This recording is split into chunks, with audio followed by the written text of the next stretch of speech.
All right, y'all. I say L a lot, don't I? So this is I'm gonna turn the camera around. Got green bean in the air a little bit in the back end. I'm getting ready to one of two things.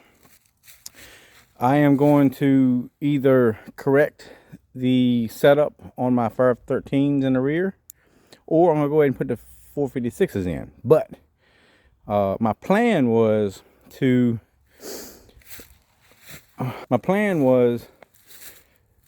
swap transmissions.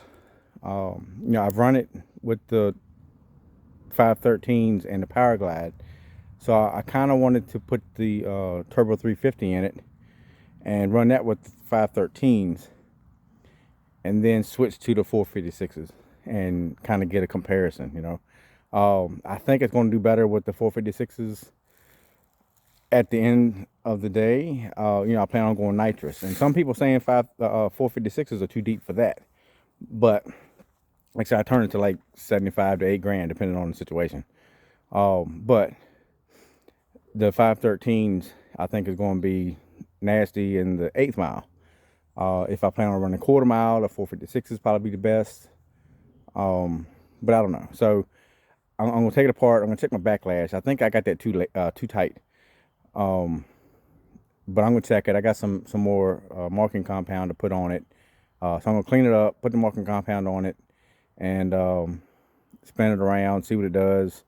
If I feel like I need to take it apart and reset it, I'm gonna do that. Hopefully it's just a reshimming the spool and the ring gear, out a little bit is what I'm thinking. But we'll see. But I have everything set it up again. All the bearings, all the I'm gonna use my shim spacing kit for my instead of the crush collar, crush sleeve, whatever you want to call it. So I'm gonna go to a more solid deal. But anyway, I'm gonna do this kind of in spurts, and I'm gonna put it all together and make it one thing. But to record solidly all the way through, it's gonna be a lengthy process. So I'm going to take the cover off, check my backlash, and see what it is. I feel like I got it a little bit too tight. If not, like I said, I'm gonna pull the pinion out. I have a press in the basement. I'll record all that too. I just made me, if you look at my last video, you'll see that I made a what do you call it? A setup bearing. So a bearing I honed out the center of some to get it to where it just slips on and off of a pinion. This is the same, it's motor gear of the gear sets. 513s in it now, and the 456 I have in the house. But I have it set up to where I can slide it on and off, make it a little easier on me when trying to get the thing set up right. And hopefully not too loose. It just barely slips on and off. So hopefully it's right for me to set it up with. Anyway, I'm gonna cut this thing off, and once I get stuff out here and get to taking things apart, I'll do a little bit more video and cut it off. And when I get to the next step, I'll turn it on again. It is how it is. But then I'll put it all together and go from there. Anyway, I appreciate y'all watching.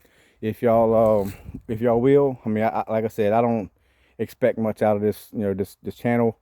I'm a small time guy doing small time things, really, compared to many people. But like I said, if anything I can do to help someone, I will, when it comes to information or whatnot. So it is what it is.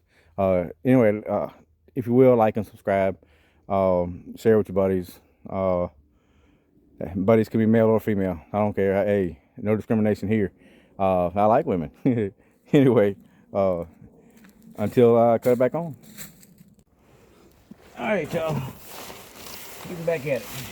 As you see, on the ground, in the dirt, gravel, ground, whatever. So this is the 8.5. It's out of a 72 Nova. I have narrowed it down to the S10 width. I have 2-inch blocks, and the blocks have the 2 degrees in them. But I welded everything together, set at the pinion angle that I want, and seems to work fine. But I'm pretty confident that's not my vibration.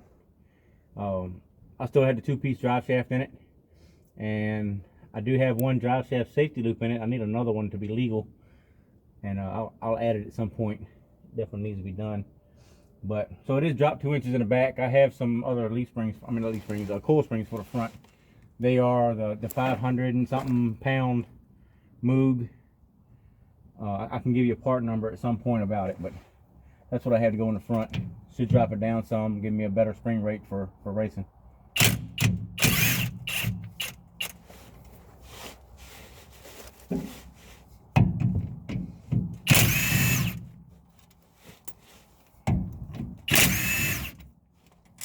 And I have a flex impact here. Of course, this one is the big one. A little bit overkill for what I'm doing, but it's one I got. But I'll tell you, the flex works great. Haven't had any issues out of it, and you know, I don't have any sponsorship or anything from anybody. You know, especially not them. I got it from Lowe's, but get on there. Here comes the fluid. I need to get a magnet too to put inside my, on the outside of my differential here. Especially after I set it up. And like I said, I'm definitely not a professional, so you never know what kind of debris I may or may not have in this thing. It'd be nice to catch it if there was an issue. You like my nice shiny diff cover? It's the one to come on it. So, yeah, here's what it is. So, I need to get an idea where this thing is riding at. So, let me go get a light, and I'll be back in a little bit. All right, y'all. Welcome back. I don't know for y'all it wasn't really a welcome back, but you see that's the push side, you know, the going forward side of the teeth right here. So I don't know if to say the front side, back side, I don't know what to say. Back side of the tooth because it's being pushed. Anyway, so I got it's a little bit more, I guess that's the toe. I'm a little bit on the toe. So I gotta look and see. I can't remember, but I will be looking, and I guess I gotta redo the pinion shims a little bit. And I really not knowledgeable. I gotta do some research before I mess with it, but I haven't set up my gauge yet. But I almost want to say it's a little bit far away, but because it ain't quite in there. It might be right. I don't know, as far as the side to side backlash. It's pretty close. I think it's pretty close backlash wise. So I think I got to raise the pinion up a little bit, if I ain't mistaken. I mean, actually I got to drop it down a little bit. If it's on the toe, I think I got to drop it down a little bit and kind of get it to the middle. So I got to take a little bit of shim out of it and drop it back some. Forward, back, down, whatever you want to call it. So anyway, just want to show you what it was. So let me do that and get it back together and see what happens. So anyway, thank y'all.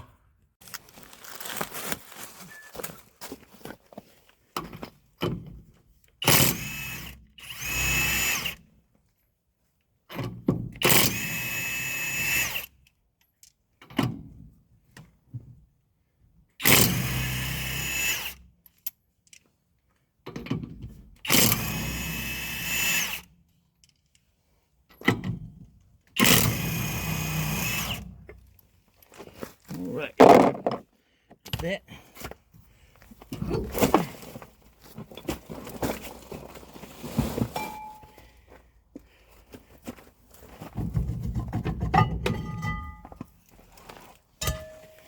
Oh yeah, looking good. I need to order some new brakes for this thing too. All right, there's that. Next will be getting the axle out. Let me take the other side loose. Get y'all set up over here. Y'all can see me. Let's see here. Put this thing over here. set up where y'all can see me. There you go. So here he is.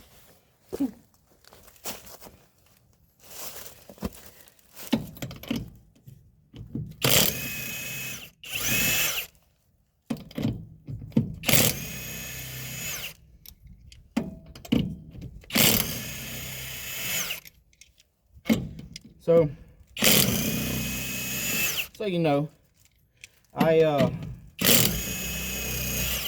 last had it out at Custom Tees drag strip in Colonial Beach, Virginia, and it ran the better miles per hour it's ever run in the 8th, which was 93 miles per hour and some change. Important to add that part, but my time was down because of a stumble off the line. I think I've corrected that, but it ran I think the best was a 744 I think one time there, which matched my best up in Waynesboro, East Side, Virginia, Waynesboro, Virginia. And up there it was 90, like 89.99 miles per hour with the 744. So my miles per hour was better down at the beach. And of course the altitude is better also, so it's kind of expected. But so I know it can go faster than 744 because of the miles per hour, but the stumble happened. So I got the stumble out, but I haven't been back to the track. So I'm expecting some good things once I get everything back together and I'm able to run it. Once the stumble's gone, see that brake pad, don't you? Not good, is it? Well, it ain't really moist in there. Guess it was from before when I had things leaking. I got new gaskets for my, if you look at it, you'll see in there is my C-clip eliminators. And these are the ones with the tapered bearings, not the ball bearings. So these ones are able to be street driven with the tapered bearings. Timken tapered, whatever. So I got them on purpose because I wanted to be able to drive it, and I do. With the 513s, it's a little tough, but like I said, I'm going to put 456s in it also, which I could do that now. Maybe that's what I should do, being I got it open, but and just go ahead and drive it like that, take it to the track and see how it is. Because actually, that was the other thing too. When I took it to the track before, it was 488 gears, and I ran the 89.99 miles per hour and 744. Put the 513s in it, went to the other track. I ran better, the 93 and some change, almost 94 miles per hour, and the 744. On the average was the best. The average was like 746, something like that. I ran some 745, 744, and then some slower ones too. But that was with the 513s.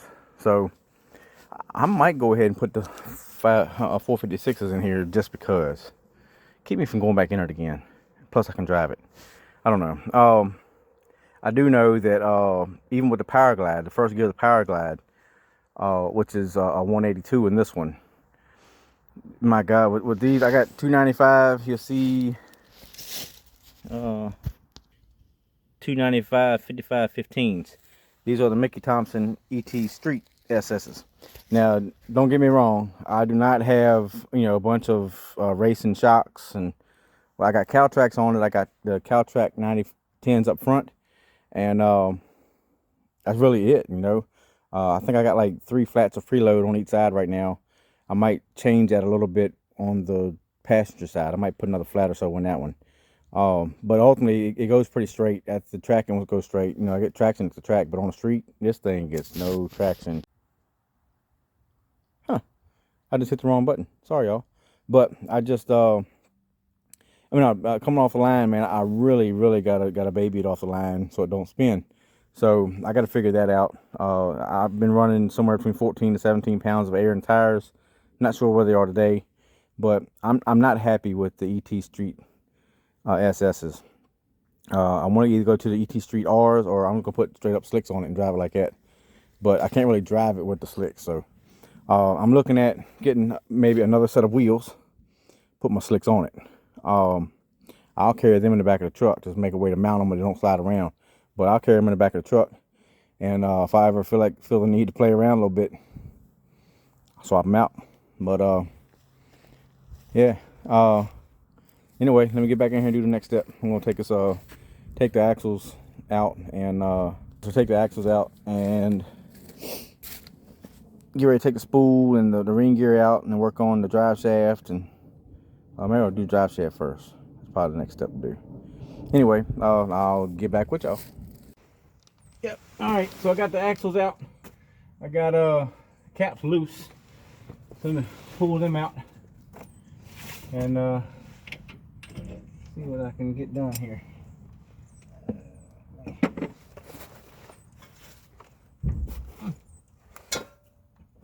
Alright, this is that side, and this is that side. Alright, let's see how easy this thing comes out.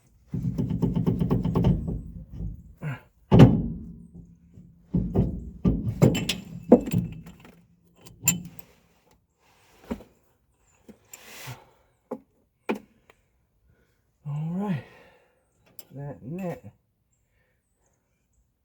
That one over there. This one's over here. Alrighty. And here's those. Right there. They're all there too. Boop. Alright. Now let's go pop the pinion out.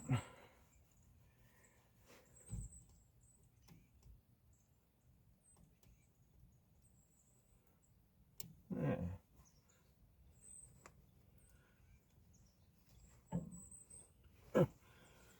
Oh, still got drive shaft in. That's funny. I was like, why ain't it turning? Alright.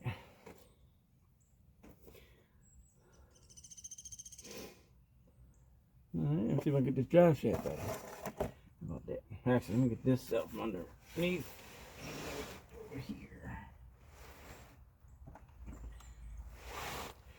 Man. Tell you, fun stuff to do on the ground. No doubt.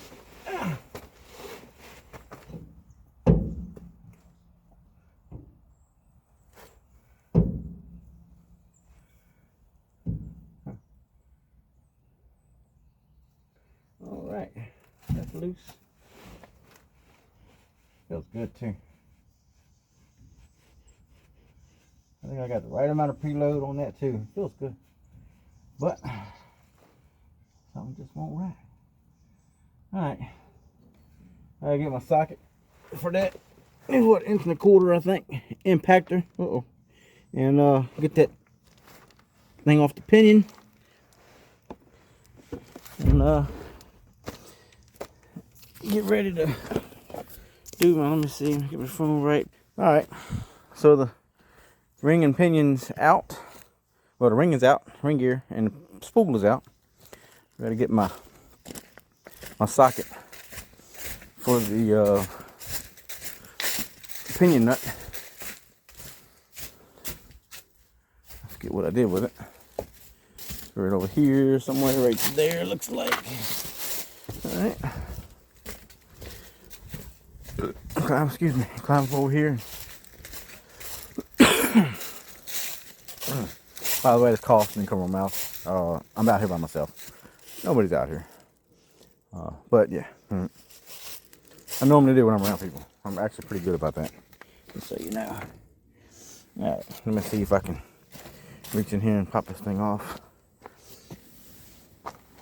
End up having to do some beating and banging, I'm pretty sure. So.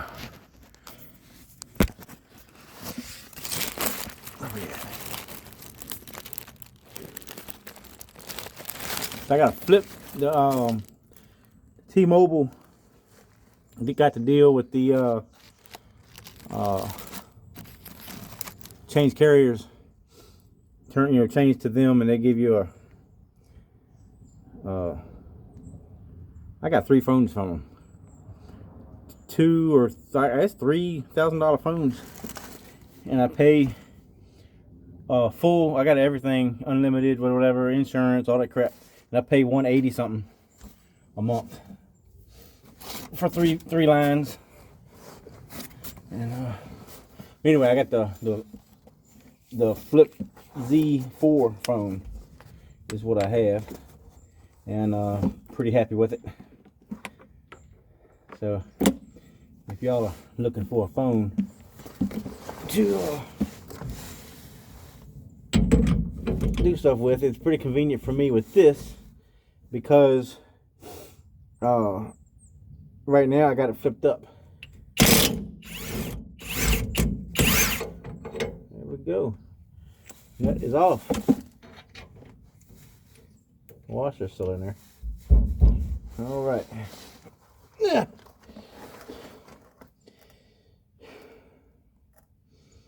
Now I wonder if my little tool, instead of me beating and banging on that thing, I'm gonna go see about my tool. Tool. That might help with this.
How this gonna go down, y'all?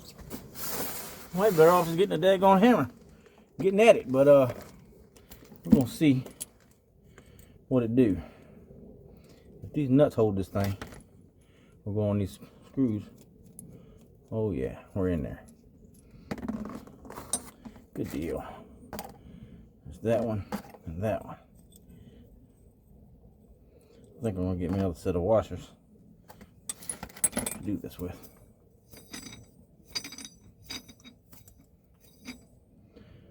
I shouldn't need, let me see. No, I shouldn't need the washers. Alright. So, got a harmonic balancer puller here. That I usually beat the hell out of this thing to get it off. But I know it's not too good for it. So, I was looking for an alternative to do this with. So, let's see if this thing fits through here. Oh yeah. So put a nut on it.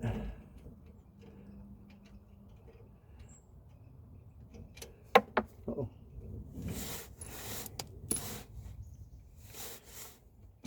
So this is the harmonic balancer puller, and if this does right, this whole thing off pretty easy without me beating and banging on it,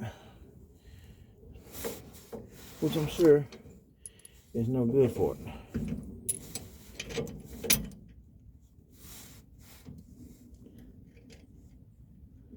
And hopefully I don't fuck both of my nuts up for the what do you call it, from my drive shaft deal.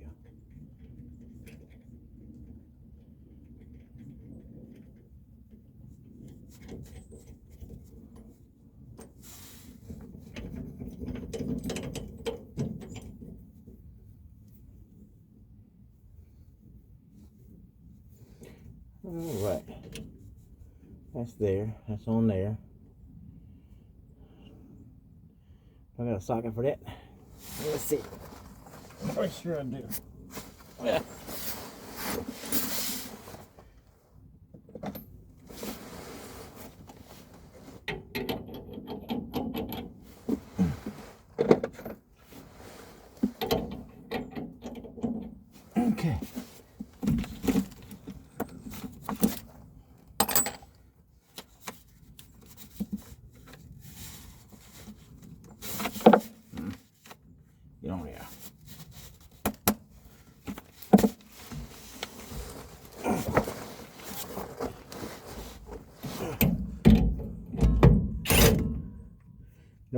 tighten.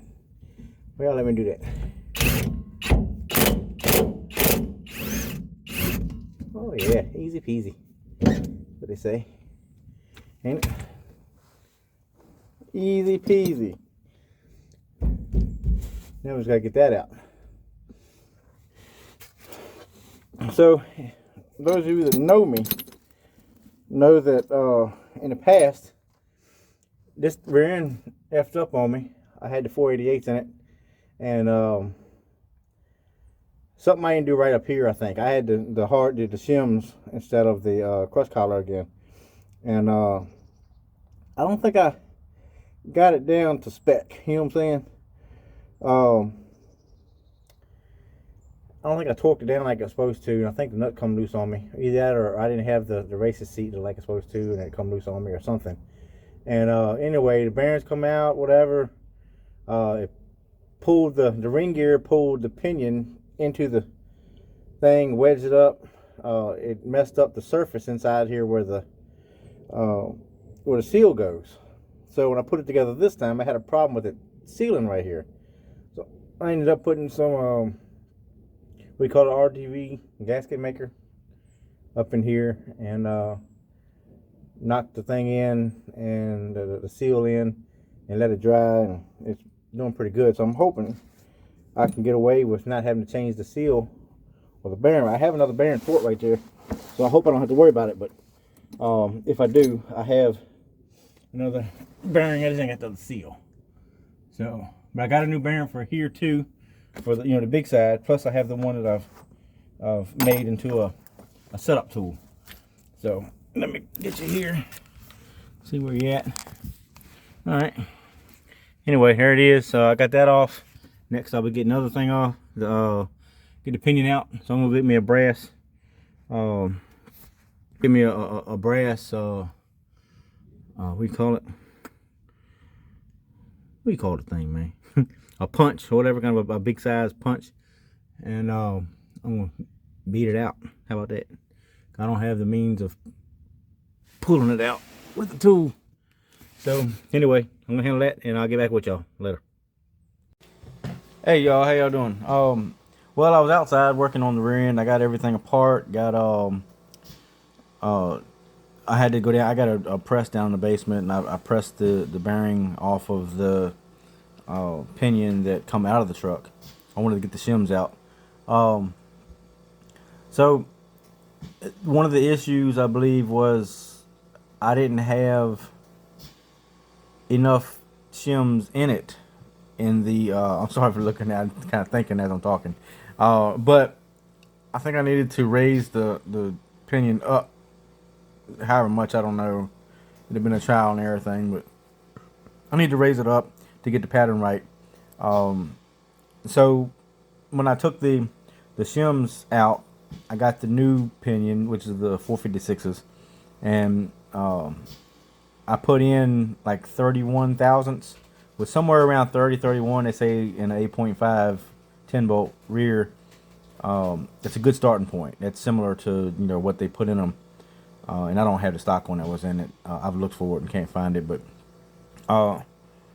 so I put it in, I measured, and what it was saying, it says like 2.502 or 2.52 something, or I can't remember on the head of the pinion. 2.5 something. It's not much over 2.5 inches. Barely over. But when I stuck the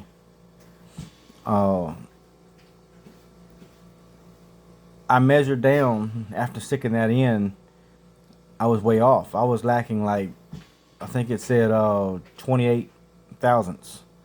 I needed to raise it, is what it said. So I stuck 26 thousandths in it.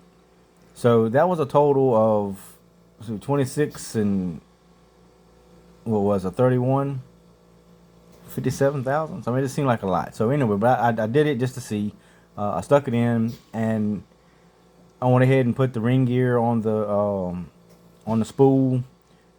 Went to put it in place, and it's obvious that the pinion is too high. So from there, it got dark on me, and I guess next weekend I'll come back and I will complete the install. But I wanted to share this with y'all, being it was going. And anyway, next week I will finish the install and go for a ride. Anyway, y'all be good, be safe, and thank you for watching. And I hope I didn't bore you to death. But anything you can tell me to help me, let me know. I do have a dial indicator for setting up the ring with the magnetic base and all that to set up the backlash. I can probably use it to measure my depth as well. I'm not sure. I got to see how you do that. I'm sure there's something to it. I'm not sure how. So anyway, y'all be good, be safe, and I'll see y'all next time. Later.